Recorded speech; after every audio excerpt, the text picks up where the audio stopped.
In the 8th month of pregnancy, I was pushed down the stairs by Victor's white moonlight. Victor wept bitterly and brought in the top obstetrician to perform surgery on me. After the child's first cry, it lost its breath.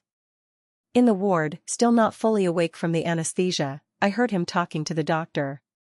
"Victor, the child has already been born, there's no need to suffocate it, right? Even if it's for Miss Lynn, the child is innocent after all." Victor gently stroked my face. "Lynn wanted to have my first child, so Elaine had to be a little wronged. But, there's no but, I will compensate her with money and love for a lifetime. I filed for divorce." He disagrees. "Is it really worth it over such a trivial matter? Haven't I treated you well? The newborn baby was strangled to death. I would rather completely die under anesthesia than hear such cruel news." Tears streamed down. Victor gently wiped away my tears and spoke softly.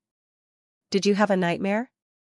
Poor thing, don't be afraid, your husband is here." Then, a moist sensation came from my forehead. He kissed me. His touch made me unable to suppress the sound of vomiting. I had to wake up. Looking into his worried eyes, I felt a moment of daze. I selfishly don't want to admit that the conversation just now was real. Victor is still the gentle, considerate good man he has always been, still my husband. I slowly asked, "Where is the child?" "I want to see." Victor sighed heavily, simply bending down to hold me.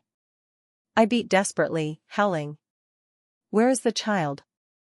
Where is my baby? Give him back to me. Woo-woo. Elaine? Calm down." Victor's voice was stern, carrying an undeniable authority.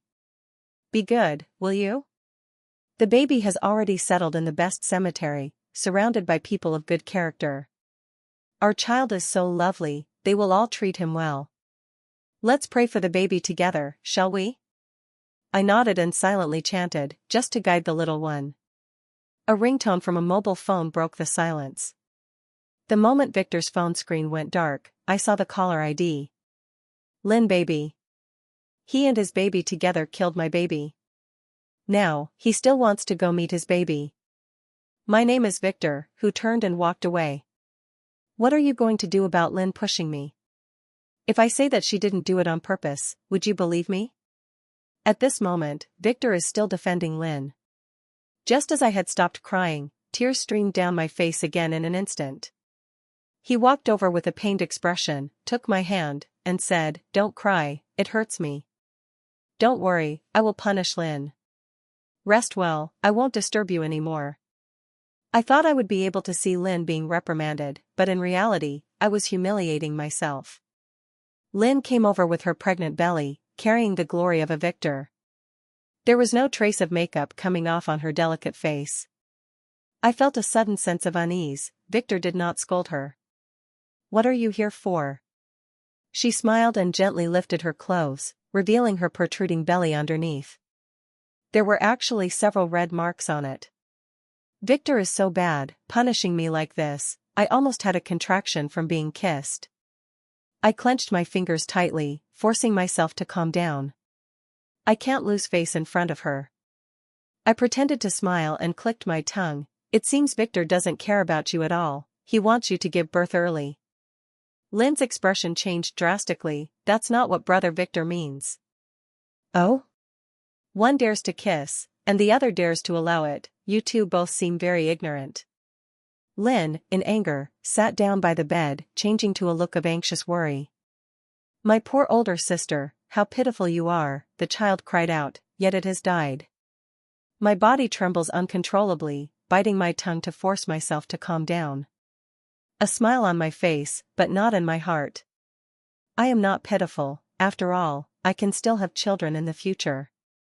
I gave birth to the true heir of the Fu family, while you only gave birth to a bastard who will never be able to stand in the spotlight.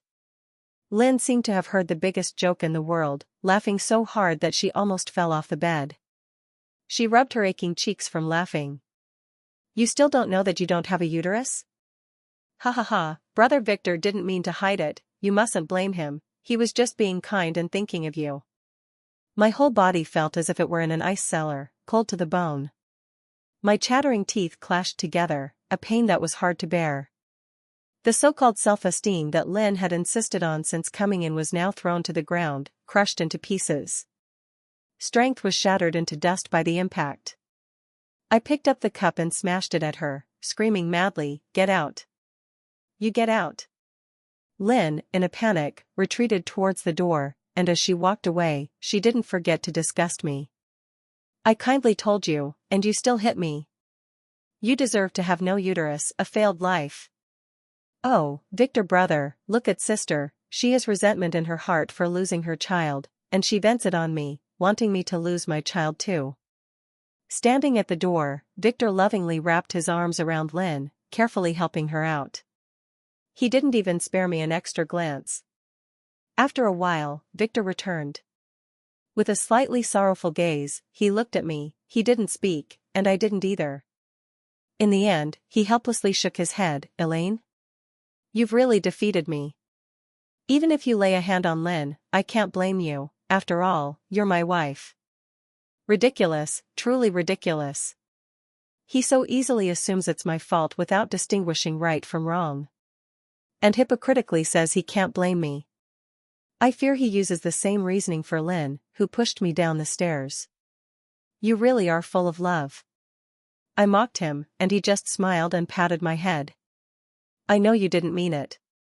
Lynn is very understanding and promised me she wouldn't hold you accountable for what you did to her."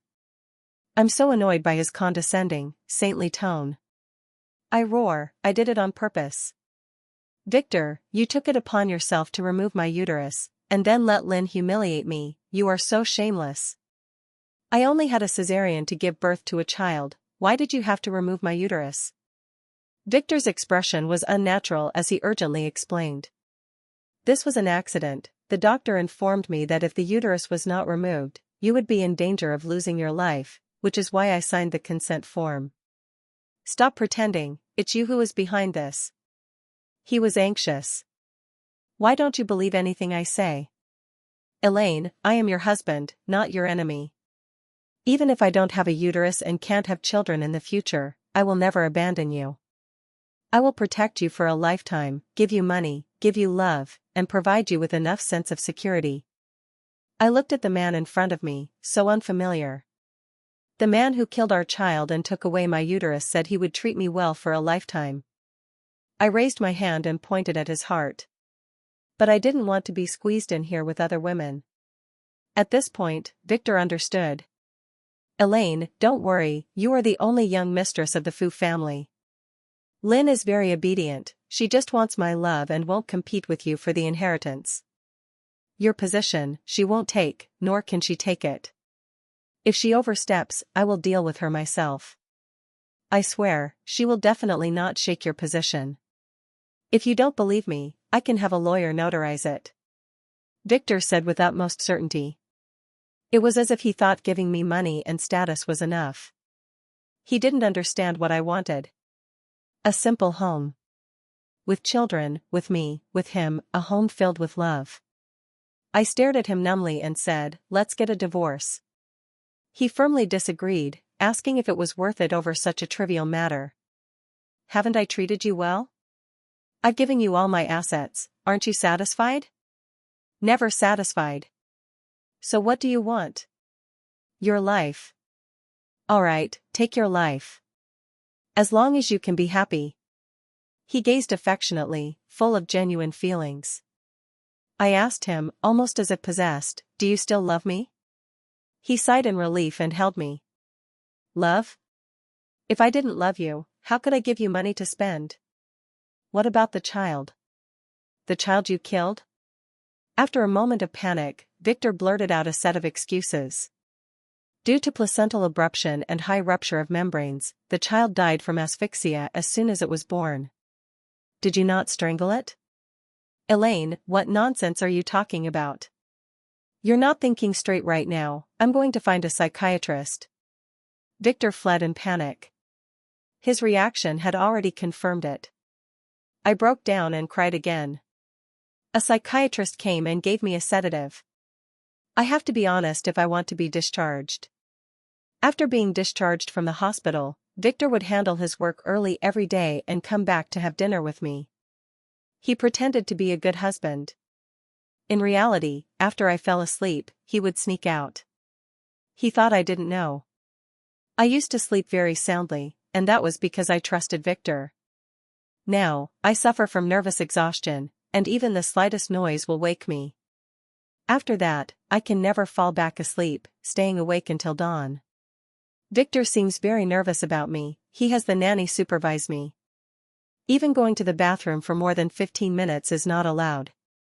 The maid would knock loudly on the door, informing me that if I didn't come out, she would break it down. I told her to stay away from me. In return, she simply said it was the master's order, and madam shouldn't make it difficult for her. Forget it. I won't be angry with her. I need to take good care of myself during the confinement period. Once the baby is born, my body will instinctively produce milk. But, there are no babies to feed anymore. I cry from time to time. After crying, I grit my teeth and tell myself not to cry, not to cry. The child doesn't want their mother to keep crying. After my confinement, I went to see my in-laws. They feigned concern and warmth. It was utterly insincere. They didn't visit me during my hospitalization and confinement because they found me unlucky. The more wealthy and noble they are, the more they believe in these superstitions. I actually want to bring bad luck and see Victor go bankrupt. My grandmother took out a few jewelry necklaces and gave them to me. I accepted without a moment's hesitation. To leave this place, money is essential. Only money will not betray me. Seeing me accept them, my in-laws' few remaining feelings of embarrassment vanished. I also speak frankly. I want a divorce, but he disagrees. You help me get a divorce. My father-in-law refused. That's not possible. Everyone in the circle knows you had a premature birth. If you divorce during this time, where will Victor's face be placed? The grandmother interjected, if you didn't know better, you might think Victor did something to wrong you. Damaging his image is equivalent to damaging the company's image. Absolutely not. They are very firm in their refusal. It seems we need to find some leverage. At that moment, Victor unexpectedly returned, bringing Lynn with him. Lynn sweetly called out to uncle and aunt. The in-laws were a bit surprised, but having seen many scenes like this before, they quickly resumed normal conversation. This was a great opportunity. I candidly said, the child in Lynn's belly is Victor's. Is this reason enough for a divorce? My in-laws were greatly shocked, and seeing their son not refute it, their surprise turned into joy. Their gaze towards Lynn became much more amiable. Victor didn't expect me to be so direct, with a hint of anger. Elaine, you. Lynn held him back and gently said, Brother Victor, don't be harsh on sister. Sister is also helping the little one. After all, the little one will soon be able to see Grandpa and Grandma. Victor hummed in agreement and let his in-laws take Lynn inside. His in-laws hesitated but eventually took her with them. Victor walked over, wanting to hug me, but I pushed him away with all my strength. He looked helpless. Elaine, I can agree to anything except divorce.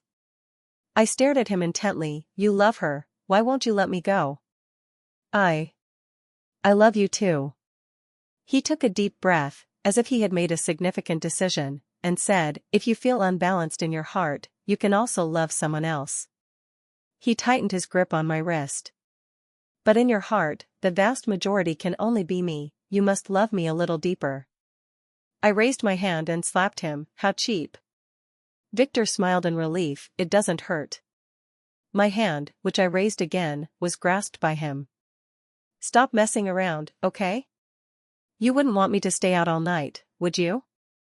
You go out every night, do you really think I don't know? After I finished speaking, his face turned awkward. Lynn wiped her tears and came out. Victor immediately went up to her, taking away the aggrieved white moonlight. I know this is the in-laws' warning to Lynn. Does Lynn think that getting pregnant means everything will be fine? That she can enter the family? The in-laws won't allow it. They will only keep the mother and send the child away. I failed? Lynn, aren't you also in the same situation?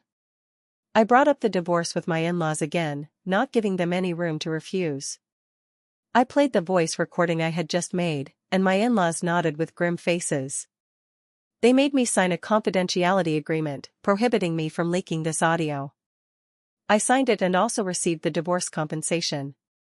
Before leaving, I went to the cemetery.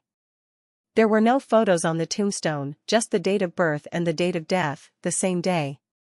A pain shot through my chest, and I spat out a pool of blood. My only child in this life is right here. You won't blame Mommy for leaving for a while, will you? It must be very cold here, let's go together with Mommy. As I looked at the blue sky and white clouds flashing by from the airplane window, the divorce certificate also flew onto Victor's desk. Victor saw an unsigned envelope. A sense of inexplicable irritation washed over him.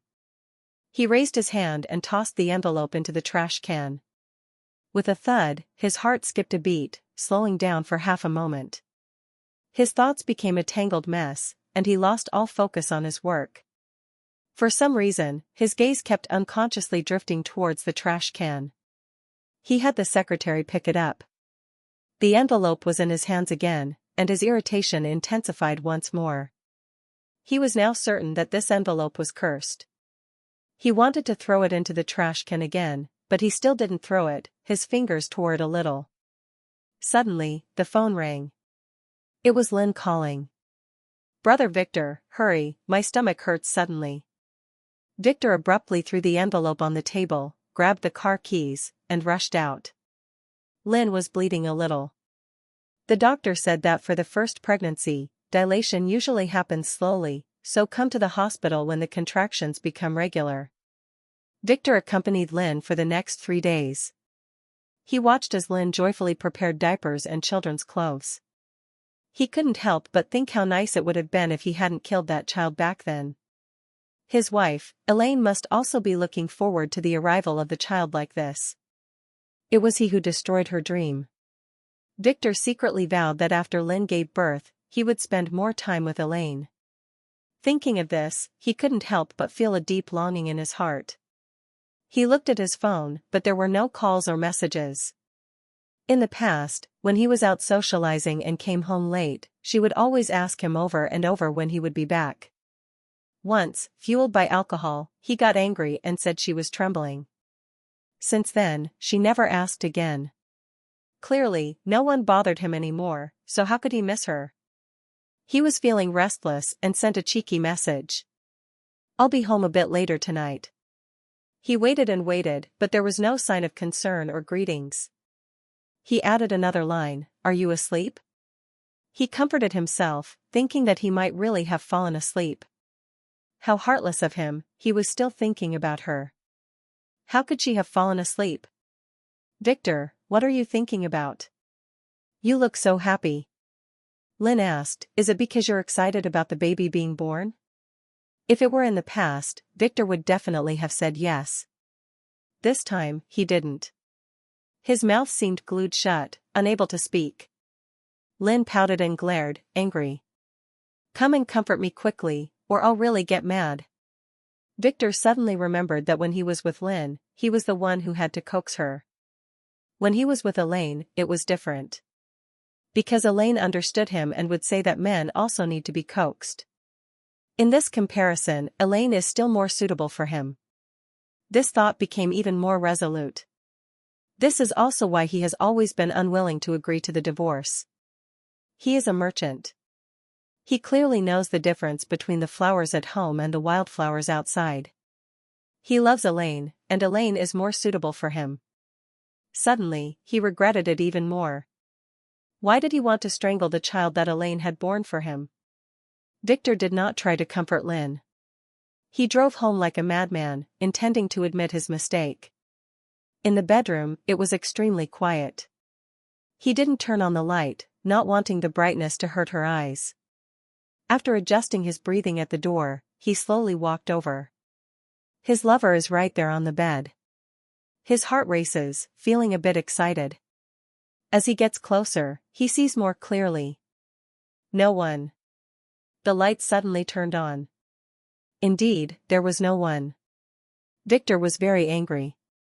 The nanny said nervously. Madam said she went to your parents' house, she might have stayed overnight? Victor's unease grew stronger. Elaine would never go to his parents' house to live.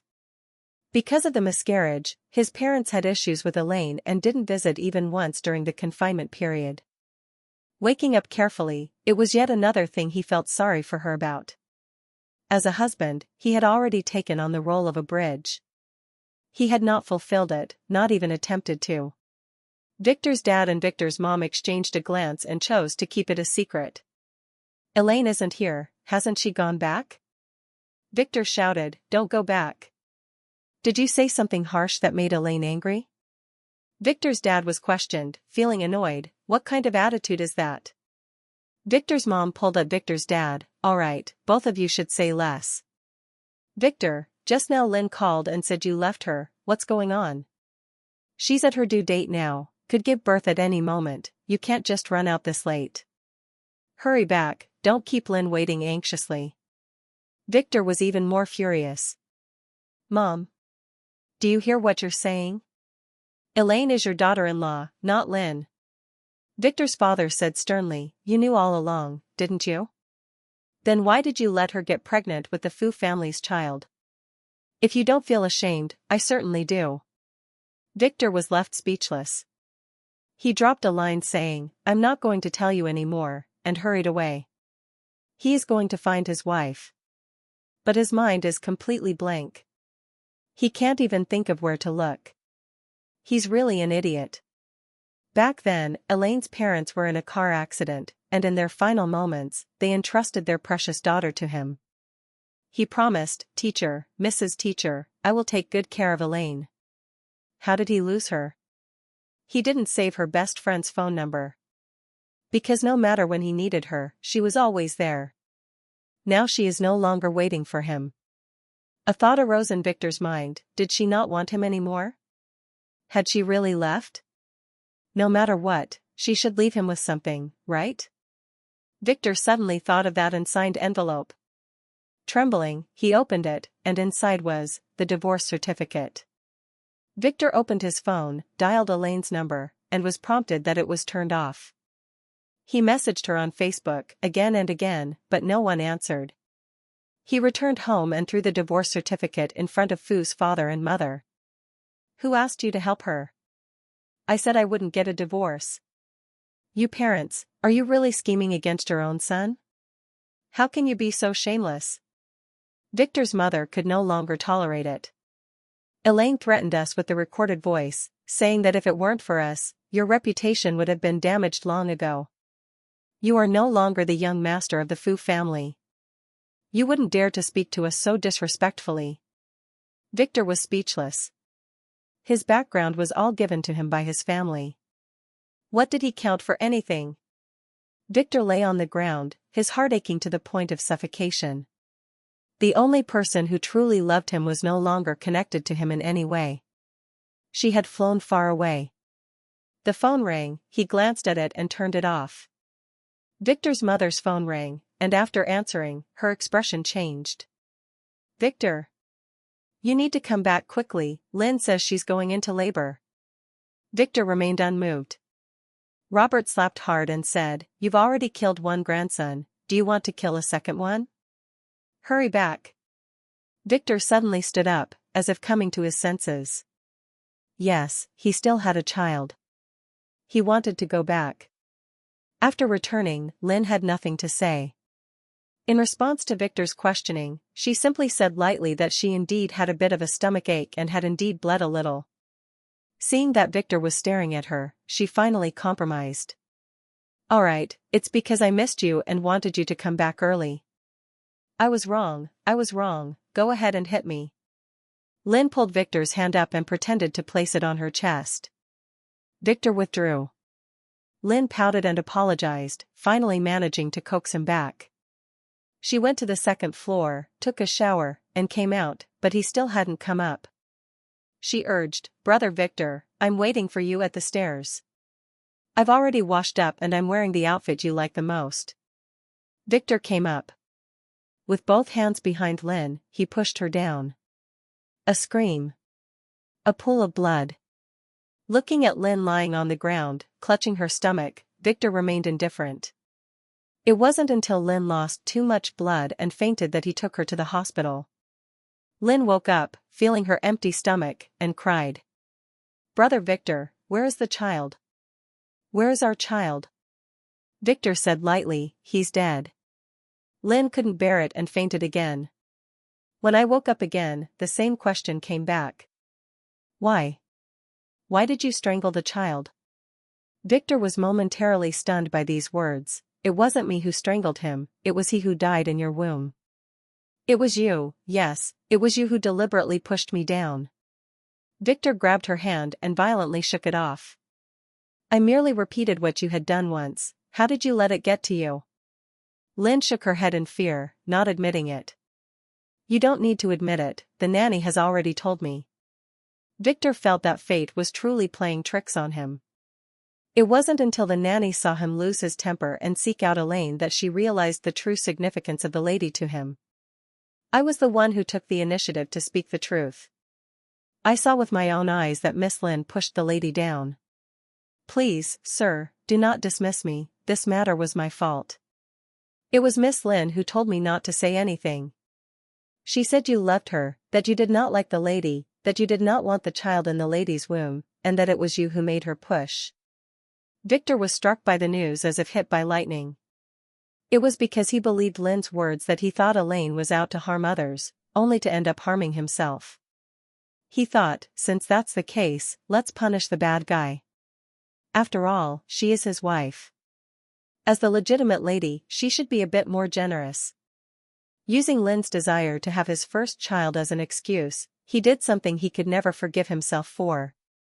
Lynn heard that the matter was exposed, her eyes wide open like a terrified bird. "Then my uterus, is it still there? What do you say?" Lynn cried and threw a tantrum after Victor slapped her. "If it weren't for you, how could I have lost the person I love the most?" Lynn stared blankly at the person in front of her, gritting her teeth as she cursed, "You deserve it. You can't control your lower body, and you can't control your heart, you should die. You should die. Ha ha ha, it was me who had the doctor remove Elaine's uterus, ha ha ha, it was me, it was me. I'll drive you crazy, I'll drive you crazy." Victor easily kicked the person to the ground. He called a psychiatrist, and after prescribing a sedative, took the person to the mental hospital. This mental hospital is classified as one where recovery is no longer possible. Lynn thought her family would come to save her. Her family had long been dismissed by money. I still met with Victor. It was a bit unexpected. Considering the timing, Lynn should have just given birth not long ago, yet she came to find me? What is she plotting? To bring me good news? He looked at me in surprise. My outfit was very different from before. It was all appropriate and suitable to match the family status. Especially anything that showed a little skin was not acceptable. Now I am wearing a spaghetti strap dress. Victor said shyly, "It's beautiful. Can I buy you a cup of coffee?" Perhaps my divorce from him still lacks a formal farewell. Having a place makes it less awkward. Victor ordered me a latte. "How have you been?" Pretty good. He seems to want me to care about him, but I won't. I finally managed to escape. Everything now is free and easy." He kept staring at me with intense eyes, and I glared back at him. Victor shrugged, and I felt relaxed as well. I raised an eyebrow, pondering his meaning. Lynn's child couldn't be kept. The uterus was also removed by me. My stress response, "You're using the same old trick again, it's really disgusting." Victor retorted, "No, I'm doing this for you." "Heh, you do bad things and really know how to make excuses, and now you're blaming me?" "No. Elaine, let me explain it to you properly." Victor slowly began to speak, revealing the truth that he knew, that it was Lynn who pushed me. He even took out a recording to prove that it was Lynn who made the decision to have my uterus removed. He also said that he has already severed ties with his parents and basically doesn't contact them anymore. "Come back, I will love you well and won't let anyone bully you again." It sounds so easy, so effortless. What makes you think that if you speak, I will obediently come back? I looked at him with a mocking gaze. Victor, you no longer have the right to choose. We are divorced, but I was not informed about the divorce. I can sue to annul the divorce. He speaks so lightly of it. Does he still want to threaten me? I won't fall for his tricks. It's up to you. It's someone your parents found through their connections. It has nothing to do with me. The meaning is simple and clear. Victor's face also showed uncertainty, filled with bitterness. Do you really not want to get back together with me? No, I don't. Are you serious? I laughed. Victor, do I look like I'm joking with you? Is our relationship something that can just fall apart? He speaks with such deep emotion, making it seem like I did something wrong to hurt him. I'm impatient. There's nothing left for us to talk about. Why? Why must you divorce me? Our emotional foundation is very deep. From the very beginning, I said that Lynn's existence would not shake the marriage between you and me. I will not divorce, and I will definitely not marry her. Victor frowned, eager to express his heartfelt feelings. You see, even after you left me, I didn't marry her. Isn't that enough to prove my sincerity to you? I really want to knock on Victor's head to see what's inside. As always, he still uses the same excuse. He says he loves me, yet does things that hurt me. I lifted the coffee in front of me and splashed it forcefully. When the child was born and let out its first cry, you strangled him. My womb is gone because of you. You promised me to punish Lynn. Your punishment is to make strawberries on her belly. During the confinement period, you had the nanny supervise me. Am I your dog, Victor? Victor seemed to have just remembered these things, his face showing terror. After all, how could a villain possibly keep their misdeeds firmly in mind? Only the victims can engrave each and every hurt deep in their hearts. He stammered, unable to say a complete sentence. I looked at him with disdain. You went out in the middle of the night to find Lynn, took her to your parents' house, which means you want your parents to know about her existence. Now that you're in front of your parents, isn't it better if I give you some space? Why can't you cherish this properly? Victor's parched throat finally found its voice. I'm sorry, please give me a chance to make it up to you. I scoffed. It doesn't matter anymore. Victor, don't ever show up in front of me again, or I can't guarantee that I won't do something that will ruin your reputation. Victor's voice came from behind. I'll wait for you to come back home. Victor never gave up. Those in the circle, relatives and friends all knew he had turned over a new leaf and was waiting for me to return. There were also people who contacted me, urging me to go back. I blocked and deleted all such people, successfully avoiding them on my social media. Because of this, many people scold me for not knowing what's good for me. Clearly, it's for my own good. I could easily go back home and be a rich lady, yet I insist on being a beast of burden abroad. Crazy. Without experiencing my hardships, what right do they have to stand on a moral high ground and criticize me? And I, having learned and improved my career, am also a person who relies on strength. Being abroad was never a big deal. After 5 years, I returned. Back to my homeland, my heart settled at once. Although 5 years have passed, a good best friend is still a good best friend. She held a homecoming ceremony for me. Some old friends came, and we are no longer the young ones we used to be, which brought a sense of nostalgia. A drunk friend pulled me and talked about the past, saying how great it would be if the teacher were still alive. You wouldn't have to suffer so much. My best friend tried to smooth things over, saying not to talk about sad things and to say something happy instead. All right, let's not talk about that anymore. My friend had a mysterious look on their face, saying I would know soon. They promised me a big surprise. Instead of a surprise, I ended up getting a scare. Victor stood in front of me again, and some memories from the past surged to the forefront of my mind. He handed me the prepared flowers. I didn't take them. I'm no longer a little girl. I'm also not at the age where a bouquet of flowers can make me happy. Moreover, my financial situation is quite impressive now. I can buy any flowers or luxury items I want. Victor looked despondent. The classmates present were teasing me to accept it, claiming that such a beautiful flower deserves a beauty. I still didn't take it. My best friend shouted loudly, "Today is Elaine's welcome party. You're not here to welcome her, so hurry up and get lost." Who are you telling to get lost? You. We have all passed the age of youthful recklessness, no longer in the days when we would quarrel and then laugh it off to make up. Everyone has silently chosen to sever ties.